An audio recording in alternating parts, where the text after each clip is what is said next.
Hello my dear student. आदि आप class 12 का स्टूडेंट है और इस बार 2025 में बिहार बोर्ड इंटर का एग्जाम देने वाले हैं। तो मेरे दोस्त, आज का जो क्लास है आप सब के लिए बहुत ही स्पेशल क्लास है, क्योंकि आज के क्लास में जानते हैं हम डिस्कस करेंगे, हम चर्चा करेंगे क्या 60 दिन पढ़ करके 450 अंक लाया जा सकता है या टॉपर बना जा सकता है, या बिहार टॉपर या स्टेट टॉपर क्या हम बन सकते हैं। इसी चीज के बारे में डिस्कस करेंगे। और यदि हम बनना चाहते हैं, यदि हम 400 प्लस अंक लाना चाहते हैं या एक बेहतर परसेंटेज लाना चाहते हैं, तो अभी से हमें अपने अंदर किस किस हैबिट को, किस किस आदत को डेवलप करना चाहिए, किस आदत को आपको बनाना चाहिए और किस काम पे आपको ज्यादा फोकस करना चाहिए। तो चलिए आज क्लास बिना टाइम का इन्वेस्ट किए मेरे दोस्त स्टार्ट करते हैं। बस आपसे एक छोटा सा रिक्वेस्ट है, यदि आप मेरे चैनल पे नए हैं तो चैनल को सब्सक्राइब जरूर कर लीजिएगा। तो चलिए सबसे पहले बात कर लिया जाए कि यदि आप एक बेहतर अंक लाना चाहते हैं, एक बेहतर परसेंटेज लाना चाहते हैं या आप टॉपर बनना चाहते हैं, तो सबसे पहले आपको क्या काम करना होगा, अपना गोल फिक्स करना होगा कि आपको कितना परसेंटेज लाना है। क्या आपको कितना परसेंटेज लाना होगा? तो जैसे कि कई ऐसे मेरे भाई होंगे, मेरे दोस्त होंगे जो चाहते होंगे कि हमको इस बार 450 अंक लाना है। क्या करना है? 450 अंक लाना है। तो आपको टारगेट जानते हैं कितना बना करके चलना पड़ेगा? आपको टारगेट बना करके चलना पड़ेगा कि हमको कम से कम 470 अंक तो क्रॉस करना है।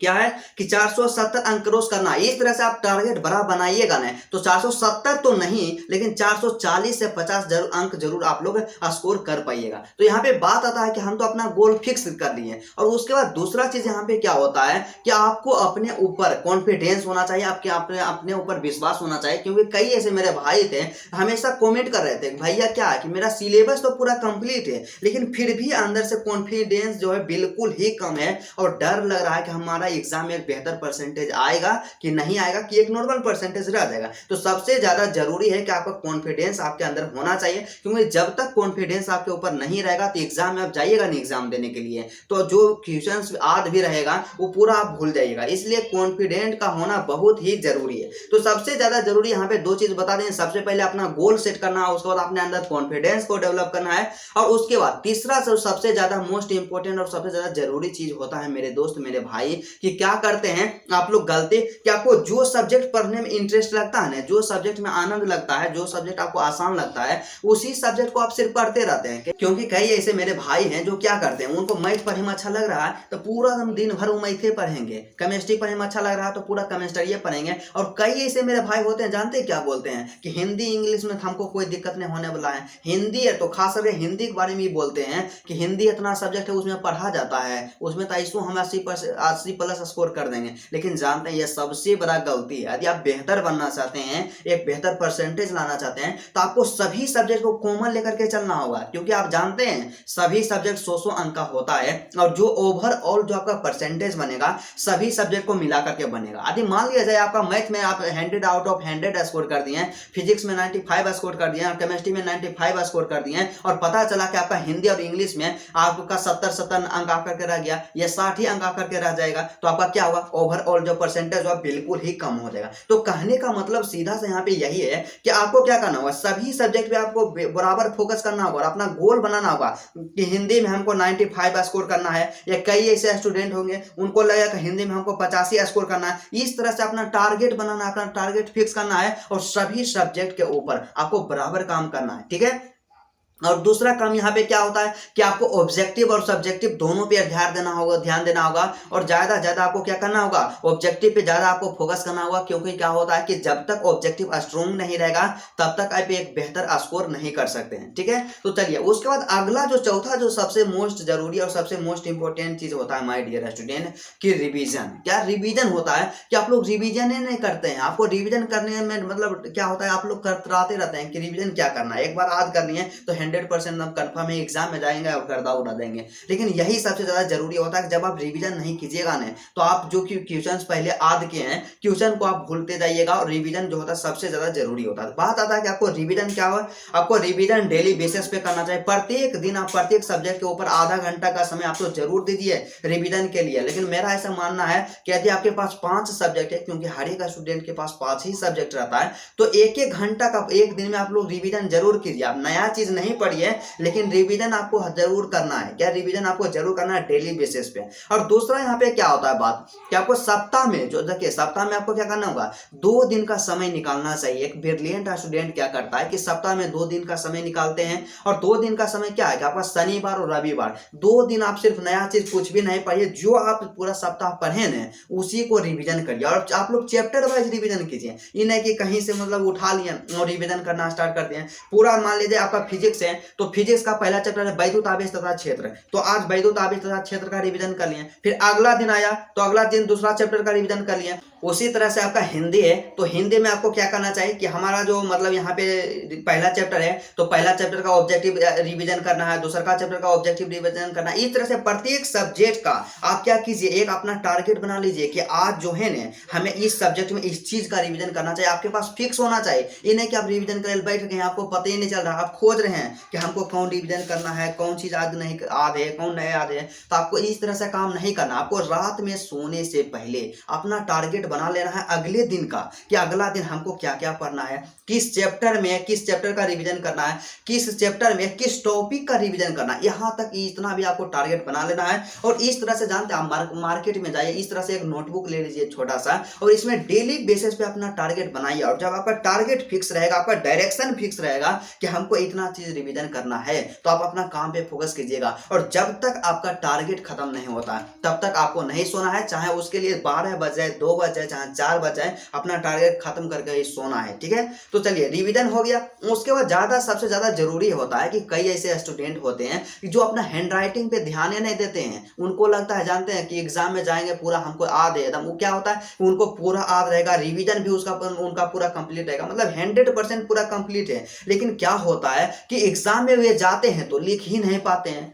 क्या लिख ही नहीं पाते, या लिख पाते हैं तो उनका हैंड राइटिंग इतना खराब रहता है कि एग्जामिनर का मूड ऑफ हो जाता है देख करके। तो आपको क्या करना होगा, यदि आप बेहतर बनना चाहते हैं, आपको यदि आप बेहतर परसेंटेज लाना चाहते हैं, तो आपको हैंड राइटिंग पे अपने फोकस करना होगा, उस पर ध्यान देना होगा। देखिए इसमें क्या होता है कि कई ऐसे स्टूडेंट होते हैं जिनका हैंड राइटिंग तो बहुत अच्छा होता है, लेकिन वे लिखते ही स्लो हैं, और जो स्लो नहीं लिखते, जो फास्ट लिखते हैं, तो उनका हैंड राइटिंग ही अच्छा नहीं होता। तो आपको आखिर काम क्या करना चाहिए, आपको हैंड राइटिंग के ऊपर यही काम करना चाहिए सबसे पहले कि आपका हैंड राइटिंग थोड़ा सा ठीक हो, अच्छा देखने में लगे। और दूसरा का क्या होगा, अच्छा के साथ साथ आपका स्पीड होना चाहिए। तो उसके लिए आपको क्या करना चाहिए कि जो भी जैसे क्वेश्चन बैंक आप क्या है कि अभी से आपका तो तैयारी लगभग हो चुका होगा, और नहीं भी हुआ है तो आप क्वेश्चन बैंक का कोई भी सेट निकालिए। क्वेश्चन बैंक तो कंप्लीट आप तो करवे करते होंगे, तो आप 3 घंटा का समय फिक्स कीजिए, और 3 घंटा का समय फिक्स कीजिए ना, और इसी 3 घंटा में समझिए कि हम एग्जाम दे रहे हैं, और 3 घंटा में अपना कॉपी मतलब समाप्त करने का, लिखने का प्रयास कीजिए, चाहे वो ऑब्जेक्टिव हो या सब्जेक्टिव हो। समझिए 3 घंटा में हमको खत्म करना है, तो आपका रियलिटी जो है, सच्चाई जो है पता चल जाएगा कि 3 घंटा में आप समाप्त कर पाते हैं कि नहीं कर पाते हैं। और यदि आप समाप्त नहीं कर पाते हैं तो अपने हैंड राइटिंग को बढ़ाना है, ज्यादा से ज्यादा लिखने पे आपको फोकस करना है, और इस तरह से अपने ऊपर काम करना। और ज्यादा से ज्यादा आपको लिखने ऊपर फोकस कीजिएगा, अपने ऊपर फोकस करना है। और जब तक आप फोकस नहीं कीजिएगा लिखने पर, तो एग्जाम में क्या होगा, एक बेहतर अंक नहीं आएगा। क्योंकि क्या होता है कि जब हम भी गए थे एग्जाम देने के लिए, तो हैंड राइटिंग तो थोड़ा बहुत ठीक था, उसमें दिक्कत नहीं हो रहा था, लेकिन दिक्कत क्या हुआ कि प्रत्येक सब्जेक्ट में एक ना एक क्वेश्चन छूट जाता था।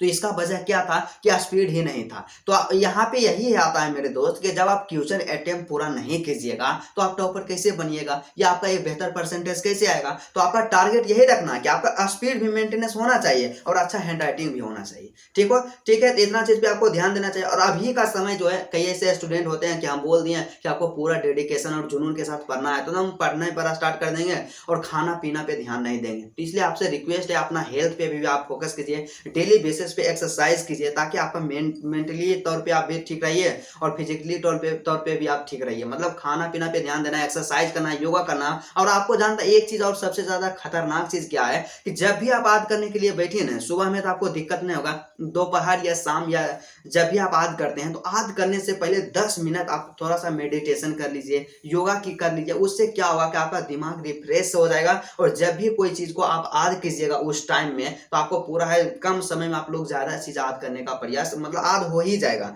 तो आपको इस तरह से अपना ऊपर काम करना है, इस हैबिट को अपने ऊपर अपनाना है, और डेली बेसिस पे आपको स्टडी करना है। क्योंकि अभी का जो 2 महीना का समय बचा हुआ है ना, दो महीने का समय, इस समय का आप लोग सही से यदि आप यूज कर लीजिएगा ना, तो आपका एक 100% एक गारंटी के साथ हम ये बोल सकते हैं कि आपका एक बेहतर परसेंटेज जरूर आएगा। क्योंकि मेरे दोस्त क्या होता है कि आप पूरा साल पढ़ाई नहीं किए, लेकिन 2 महीने का ये जो समय है ना, इसमें पूरा डेडिकेशन और पूरा जुनून के साथ आप एक सही डायरेक्शन में स्टडी कर लीजिएगा, तो आपका एक बेहतर परसेंटेज जरूर आएगा। कई ऐसे मेरे भाई होते हैं, बोलते हैं कि मेरा सपना था भैया 450 अंक लाना, आप लेकिन तैयारी एकदम बिल्कुल जीरो है, और हमको लग रहा, मतलब अंदर से कॉन्फिडेंस जो है पूरा लो हो गया है कि आप एक बेहतर अंक नहीं आएगा।